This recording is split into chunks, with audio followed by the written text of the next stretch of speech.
ఆంధ్రప్రదేశ్కు జీవనాడి పోలవరం ప్రాజెక్ట్. అలాంటి ప్రాజెక్టులో జీవం లేకుండా చేసింది చంద్రబాబు నేతృత్వంలోని టీడీపీ ప్రభుత్వం. సరైన ప్రణాళిక లేకుండా పనులు చేపట్టడంతో ప్రాజెక్టు పనుల్లో సంక్లిష్టత ఏర్పడింది.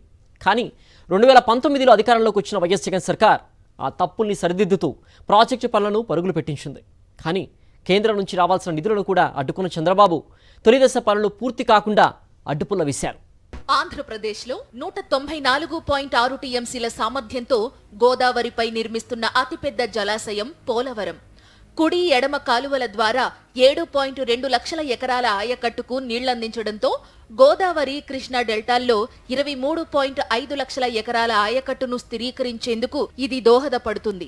ఎడమ కాలువ నుంచి ఉత్తరాంధ్ర సుజల స్రవంతి పథకం ద్వారా 8 లక్షల ఎకరాలకు నీరు అందించడంతో పాటు విశాఖ సిటీ పారిశ్రామిక తాగునీటి అవసరాలను తీర్చవచ్చు. ఇంతటి ప్రతిష్టాత్మక ప్రాజెక్టుకు దివంగత వైఎస్ రాజశేఖర్ రెడ్డి 2005లో శ్రీకారం చుట్టారు. విభజన నేపథ్యంలో 2014లో పోలవరాన్ని జాతీయ ప్రాజెక్టుగా ప్రకటించిన కేంద్రం 100% ఖర్చుతో తామే పూర్తి చేస్తామని హామీ ఇచ్చింది. కానీ రాష్ట్రానికి ప్రత్యేక హోదాను తాకట్టు పెట్టిన చంద్రబాబు పోలవరాన్ని తామే పూర్తి చేస్తామంటూ 2016 సెప్టెంబర్లో కేంద్రానికి ప్రతిపాదించారు. అంతేకాదు 2013-14 ధరల ప్రకారం 20,946 కోట్లతోనే ప్రాజెక్టును పూర్తి చేస్తానని కేంద్ర ప్రభుత్వానికి హామీ సైతం ఇచ్చారు. చంద్రబాబు ప్రతిపాదన కారణంగా 2014 ఏప్రిల్ 1 వరకు ఖర్చు చేసిన 4,730.71 కోట్లు పోను మిగతా 15,667 కోట్లు మాత్రమే ఇస్తామని కేంద్ర ప్రభుత్వం తేల్చి చెప్పింది. కమిషన్ల దాహంతో కేంద్ర జలసంఘం ఖరారు చేసిన ప్రాజెక్టు నిర్మాణ ప్రణాళికను సైతం తుంగలో తొక్కిన చంద్రబాబు పోలవరం పనులు చేపట్టారు. వరదను మళ్లించేలా స్పిల్వే, ఎగువ దిగువ కాఫర్ డ్యాంలను పూర్తి చేయకుండానే ఈసీఆర్ఎఫ్ డ్యాం పునాది డయాఫ్రమ్ వాల్ ను నిర్మాణం చేపట్టారు. ఫలితంగా 2019 వరదల కారణంగా డయాఫ్రమ్ వాల్ పూర్తిగా దెబ్బతింది. 2019 మే 30న వైఎస్ఆర్సీపీ ప్రభుత్వం అధికారంలోకి వచ్చిన తరువాత CM YS Jaganmohan Reddy TDP ప్రభుత్వం చేసిన తప్పిదాలను సరిచేస్తూ ప్రణాళికాబద్ధంగా పోలవరం పనులు చేపట్టారు. పీపీఏ, సిడబ్ల్యూసీ అభ్యంతరాలను బేఖాతరు చేసిన చంద్రబాబు 2,917 కోట్ల విలువైన పనులను నవయుగ సంస్థకు నామినేషన్పై కట్టబెట్టారు. అయితే వీటితో పాటు జల విద్యుత్ కేంద్రం పనుల కాంట్రాక్టు ఒప్పందాలను రద్దు చేసిన జగన్ సర్కార్ రివర్స్ టెండరింగ్ ద్వారా ప్రభుత్వ ఖజానాకు 783 కోట్లను ఆదా చేశారు. ఓవైపు పోలవరం నిర్వాసితులకు పునరావాసం కల్పిస్తూనే ప్రాజెక్టు పనులను శరవేగంగా చేపట్టేలా చేశారు YS Jagan. Spillway, spill channel, approach channel, pilot channel, ఎగువ దిగువ కాఫర్ డ్యాంలను పూర్తి చేశారు. 2021 జూన్ నాటికి గోదావరి ప్రవాహాన్ని స్పిల్వే మీదుగా 6.1 కిలోమీటర్ల పొడవున మళ్లించారు. కుడి ఎడమ కాలువలను జలాశయంతో అనుసంధానించే కనెక్టివిటీస్ ను పూర్తి చేశారు.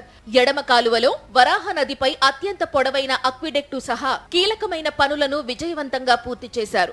అంతేకాదు జల విద్యుత్ కేంద్రం పనులు సైతం ఓ కొలిక్కి తీసుకువచ్చారు. మరోవైపు చంద్రబాబు ప్రభుత్వ నిర్లక్ష్యం కారణంగా ఈసీఆర్ఎఫ్ నిర్మాణ ప్రాంతంలో ఏర్పడిన అగాధాలను సిడబ్ల్యూసీ మార్గదర్శకాల మేరకు ఇసుకతో పూడ్చి వైబ్రో కాంపాక్షన్ చేస్తూ యథాస్థితికి తెచ్చారు. ఇక డయాఫ్రమ్ వాల్ భవితవ్యాన్ని తేల్చితే 18 నెలల్లోగా ప్రాజెక్టును యుద్ధ ప్రాతిపదికన పూర్తి చేస్తామని 2022 డిసెంబర్ నుంచి వైఎస్ జగన్ కేంద్రాన్ని కోరుతూ వచ్చారు. 2017-18 ధరల ప్రకారం పోలవరం ప్రాజెక్టుకు భూసేకరణ, నిర్వాసితుల పునరావాసం వ్యయమే 33,168.23 కోట్లుగా మారింది. ఫలితంగా 2013-14 ధరల ప్రకారం 20,946 కోట్లతో ప్రాజెక్టును పూర్తి చేయడం అసాధ్యమైంది. ఈ విషయాన్ని ప్రధాని మోదీకి నాడు సీఎం హోదాలో వైఎస్ జగన్ అనేకసార్లు విన్నవించారు. తాజా ధరల మేరకు నిధులు ఇచ్చి పోలవరం పూర్తికి సహకరించాలన్న జగన్ విజ్ఞప్తికి ప్రధాని సైతం అంగీకరించారు.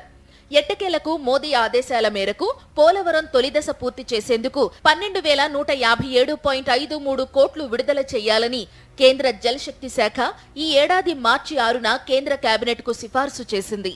అయితే సార్వత్రిక ఎన్నికల నేపథ్యంలో టీడీపీ, జనసేన, బీజేపీతో పొత్తు కుదుర్చుకున్నాయి. ఇంకేముంది, పోలవరంపై మరోసారి అక్కసు వెళ్లగక్కారు చంద్రబాబు. పోలవరం ప్రాజెక్టుకు నిధులు మంజూరు చేస్తూ కేంద్ర మంత్రివర్గం ఆమోదం తెలిపితే అది వైఎస్ఆర్సీపీ ప్రభుత్వానికి అనుకూలంగా మారుతుందని కుట్రలు పన్నారు. కేంద్ర కేబినెట్ ఆమోదం పొందకుండా ఒత్తిడి తీసుకురావడంతో నిధుల విడుదల ప్రతిపాదన సైతం అటకెక్కింది. తెలుగుదేశం సర్కార్ పోలవరం ప్రాజెక్టు ఉసురు తీస్తే వైఎస్ఆర్సీపీ ప్రభుత్వం దానికి ప్రాణం పోసింది. ప్రాజెక్టు పూర్తి బాధ్యతను తామే తీసుకుంటామని చెప్పిన చంద్రబాబు కాఫర్ డ్యాం మొదలుకొని స్పిల్వే, డయాఫ్రమ్ వాల్, జల విద్యుత్ కేంద్రం వరకు ఏ పనిని సక్రమంగా పూర్తి చేయకపోగా ప్రాజెక్టు భవిష్యత్తునే ప్రశ్నార్థకంగా మార్చారు. కానీ ఆ తర్వాత అధికారంలోకి వచ్చిన జగన్ ప్రభుత్వం ప్రణాళికాబద్ధంగా పనులు చేపట్టింది. వరదలు, కరోనా పరిస్థితుల్లోనూ ప్రాజెక్టు పనులను ఓ కొలిక్కి తీసుకొచ్చిన తమ తప్పుల్ని జగన్ సర్కార్పై వేసే ప్రయత్నాలు మళ్లీ మొదలుపెట్టారు చంద్రబాబు. పోలవరం ప్రాజెక్టులో భాగంగా జల విద్యుత్ కేంద్రం నిర్మించాలని సంకల్పించారు. ఈసీఆర్ఎఫ్ డ్యాంకు ఎడమ వైపున 960 మెగావాట్ల సామర్థ్యంతో దీని నిర్మాణం చేపట్టారు. ఎడమ వైపు ఉన్న కొండను తొలిచి 12 ప్రెషర్ టన్నెల్స్ తవ్వి టర్బైన్లను అమర్చడం ద్వారా ఈ పవర్ ప్రాజెక్టును పూర్తి చేయాల్సి ఉంది. కానీ 2014లో అధికారంలోకి వచ్చిన చంద్రబాబు సర్కారు కొండను తొలిచే పనుల్లో కేవలం 25% మాత్రమే పూర్తి చేసి చేతులు దులుపుకుంది. వైఎస్ జగన్ ప్రభుత్వం అధికారంలోకి రాగానే జల విద్యుత్ కేంద్రం పనులను శరవేగంగా చేపట్టింది. కొండను తొలిచే పనులతో పాటు 12 ప్రెషర్ టన్నెల్స్ ఏర్పాటును యుద్ధ ప్రాతిపదికన పూర్తి చేసింది. టర్బైన్ల తయారీ బాధ్యతలను BHEL కు అప్పగించిన ప్రభుత్వం వాటిని అమర్చేందుకు అవసరమైన వర్క్స్ కూడా కంప్లీట్ చేసింది. పోలవరం ప్రాజెక్టు పూర్తయ్యేలోగా విద్యుత్ ఉత్పత్తి ప్రారంభించేలా పనులు వేగవంతం చేసింది. అధికారంలోకి వచ్చాం, పోలవరం పూర్తి చేస్తామంటూ డాంబికాలు పలికిన చంద్రబాబు ప్రాజెక్టు పనుల్లో నాణ్యతను గాలికొదిలేశారు. ఎగువ దిగువ కాఫర్ డ్యాంలు నిర్మించకముందే ఈసీఆర్ఎఫ్ డ్యాం గ్యాప్ 2లో పునాది డయాఫ్రమ్ వాల్ నిర్మాణం చేపట్టారు. ఏకంగా 1396 మీటర్ల పొడవున దీన్ని పూర్తి చేసిన చంద్రబాబు 2018 జూన్ 11న జాతికి అంకితం చేశారు. ఎగువ దిగువ కాఫర్ డ్యాంలను పూర్తి చేయలేక ఇరువైపులా ఖాళీ ప్రదేశాలను వదిలేసి 2019 ఫిబ్రవరిలో చేతులెత్తేశారు చంద్రబాబు. ఫలితంగా 2019 జూన్ తర్వాత గోదావరిలో పోటెత్తిన భారీ వరదలు కాఫర్ డ్యాంల ఖాళీల మీదుగా అధిక ఉధృతితో ప్రవహించడంతో డయాఫ్రమ్ వాల్ దెబ్బతింది. గ్యాప్ 2లో డయాఫ్రమ్ వాల్ 4 చోట్ల కోతకు గురై 485 మీటర్ల పొడవున దెబ్బతింది. ఈసీఆర్ఎఫ్ నిర్మాణ ప్రాంతంలో సగటున 26 మీటర్ల నుంచి 36 మీటర్ల లోతు వరకు భారీ అగాధాలు ఏర్పడ్డాయి. దీంతో పోలవరం పనులు అత్యంత సంక్లిష్టంగా మారాయి. వైఎస్ జగన్ ప్రభుత్వం అధికారంలోకి వచ్చిన తరువాత ఎగువ కాఫర్ డ్యాంను 43 మీటర్ల ఎత్తుతో, దిగువ కాఫర్ డ్యాంలో కోతకు గురైన ప్రాంతాన్ని CWC మార్గదర్శకాల మేరకు 31.5 మీటర్ల ఎత్తుతో పూర్తి చేసింది. ఎగువ దిగువ కాఫర్ డ్యాంలతో పాటు 2.1 కిలోమీటర్ల పొడవున అప్రోచ్ ఛానల్, 2.92 కిలోమీటర్ల పొడవున స్పిల్ ఛానల్, 1000 మీటర్ల పొడవున పైలట్ ఛానల్ ను పూర్తి చేసి 2021 జూన్ 11న గోదావరి ప్రవాహాన్ని మళ్లించింది అప్పటి వైఎస్ జగన్ ప్రభుత్వం. ముంపు గ్రామాల ప్రజలకు పునరావాసం విషయంలోనూ చంద్రబాబు సర్కారు చిన్నచూపుతోనే వ్యవహరించింది. ఎగువ కాఫర్ డ్యాం నిర్మాణం కోసం కాంటూర్ పరిధిలో 54 గ్రామాల్లోని 20,946 కుటుంబాలకు పునరావాసం కల్పించాల్సి ఉంది. కానీ 484 కోట్లతో కేవలం 3,110 కుటుంబాలకు మాత్రమే పునరావాసం కల్పించి మిగతా నిర్వాసితులకు అన్యాయం చేశారు. వైఎస్ జగన్ సర్కార్ అధికారంలోకి వచ్చిన తరువాత ముంపునకు గురయ్యే 8,446 కుటుంబాలకు 1,670 కోట్లతో పునరావాసం కల్పించింది.